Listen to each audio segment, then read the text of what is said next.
From not telling two of the biggest golfers about the biggest deal in golfing history, to LIV and PGA being called to the freaking Senate over how they did things, let's talk about the golfers who were left in the dark about the PGA and LIV merger. It's the news of the century, isn't it? The Golf Civil War is finally over. Ironically, the end was secretive and problematic as hell. Did you know? Tiger Woods and Rory McIlroy were left in the dark on the PGA Tour LIV golf merger. How messed up is that? These two guys, who've been the biggest advocates of the PGA and have publicly spoken out against LIV, were told nothing. PGA Tour announced that it's forming a new commercial entity that's going to unify golf by merging with the DP World Tour and LIV. In this merger, the PGA Tour, DP World Tour, and PIF, Saudi Arabia's public investment fund, which funds LIV Golf, will combine their assets and commercial operations. But here's the real kicker. While the PGA Tour will remain a tax-exempt organization, the new organization, which is yet to be named, will be for-profit. The best news, for LIV at least, is that all litigation between them and the PGA Tour will end. Oh, and there's now going to be a route for LIV players to apply for the PGA Tour and the DP World Tour.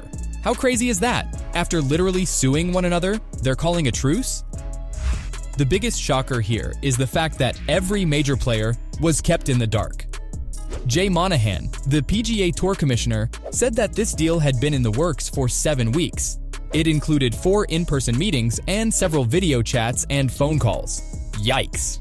Despite all that, no one knew what was about to happen. Colin Morikawa, a 2-time major winner, expressed his anger toward all of this, because according to him, even the top dogs weren't in on it. But Monahan has an explanation for why no one was told anything. Here's what he said. Given the complexity of what we were dealing with, it's not uncommon that the circle of information is very tight. Yeah, you're gonna have to do better than that, Jay, cause this was vague as heck. I mean, Tiger and Rory plus several other players have literally turned down hundreds of millions of dollars to stay loyal to the PGA Tour, and this is how they're being repaid. These guys stood by what they thought was right, fought for the PGA Tour, fought for golf's betterment, only to be told it was all for nothing. Check out what McIlroy had to say. So yeah, I learned about it pretty much at the same time everyone else did, and yeah, it was a surprise. When Monahan was asked about why he felt the need to betray his biggest supporters, he got vague all over again. He said that he understands their perspective, but now that the merger is in a framework agreement, he looks forward to talking to all the players, especially those two. That's kind of a bad excuse, isn't it? Given how much they've sacrificed. Woods and McIlroy defended the tour like their lives depended on it. They talked about how legacy was more important than guaranteed paychecks. According to Callum Tarrant, a PGA Tour player, this is a slap in the face to the guys who stayed loyal to the PGA. Here's what he said about Rory. Obviously, Rory was a huge advocate of the PGA Tour, and now he kind of looks like all his hard work and sticking up for the PGA Tour was left by the wayside. You know who summarized it best? American golfer Michael Kim, when he said, "The hell is going on?" Canadian player Mackenzie Hughes found out through Twitter and was quick to note the hypocrisy from the PGA Tour officials. He said that they were doing something they said they'd never do. South Korea's Ben An saw the bright side though. He said that LIV was struggling to get sponsors, and the PGA, on the other hand, couldn't turn the massive amounts of money. He called the situation a win-win for both parties, but he acknowledged that this was a big loss for the guys who defended the PGA since 2021. Dylan Wu, a US golfer, blasted Jay, calling him out for his hypocrisy and saying that in the end, money always wins. So, of course, the guys who've been left in the dark are upset as heck. But you know who's happy? LIV, Trump, and the Saudis. Former US President Donald Trump loved this. He's even hosted several LIV events on his courses. He called this great news, and he called this deal big, beautiful, and glamorous. LIV players had a great reaction too. Phil Mickelson tweeted, "Awesome day today." And of course, the Saudis are extremely happy. They got everything they wanted. They'd been accused of using LIV Golf as a front to wash their terrible human rights record and their petrodollars. But it never worked out. The PGA was still the king, and the folks who opposed LIV wouldn't let the world forget all the horrible things the Saudis did.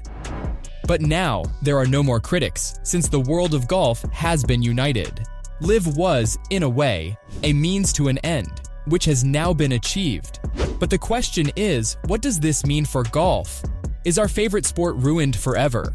I'll tell you what the problem is. A lot of folks are now against the PGA. I mean, Amnesty International of all organizations jumped in and gave its opinion, claiming that Saudi sports washing needs to be stopped. The organization also said that it's been clear for some time that Saudi Arabia is not afraid to flex its money to move into the top tier of golf.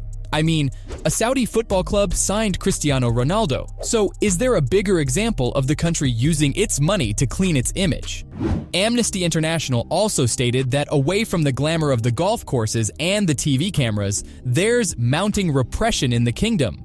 It noted that government critics and human rights activists have been arrested. There's been a lot of unfair trials. The death penalty has been used often, especially as a tool of political impression. But PGA's problems don't just end with the Saudi human rights record. You see, here's why this merger was extremely problematic. Since 2021, the PGA used the families of the victims of the September 11, 2001 attacks against LIV. It would use their pain to talk about how criminal the Saudis are. But now, they just threw them under the bus. The group representing these families has accused Monahan of hypocrisy and greed. So the future of golf doesn't seem too bright right now.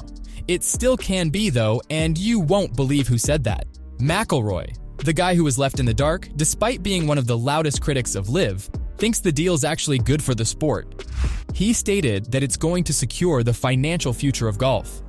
He also said that when he removes himself from the situation and looks at the bigger picture, it seems that this is great for the game of professional golf. Because not only does it mean more money, but it also unifies the sport in a way it's never been unified before. Yet don't get too happy too soon. There are still a lot of unanswered questions. See, the deal isn't even properly finalized yet. It's still a framework. The PGA Tour's policy board still has to approve the final arrangements, but here's the interesting thing about the board. It includes 4 other players, and, you guessed it, McIlroy. So don't worry, whatever happens, one thing's for sure. He's going to have a say in how this framework turns into a deal. Other than that, there were no details given by the two organizations on how this current agreement would change the golf landscape. Because let's not forget, guys, we still have to see who's eligible for 2023's Ryder Cup. But hey, don't worry about it too much. The two parties have said that they're finalizing the work, but they're maybe going to want to take things slow. Because Uncle Sam just got involved. Jay Monahan, Saudi Arabia's public investment fund governor Yasir Al-Rumayyan, and LIV Golf CEO need to present themselves in front of the Senate on July 11, 2023. That's because Richard Blumenthal, a U.S. senator, has said that he wants to uncover the facts. The guy also wants to look into what this takeover means for the future of the sport, and called it a matter of national interest. Yikes, my guy's taking golf a little too seriously. He also said that Americans deserve to know what the structure of this new entity will be.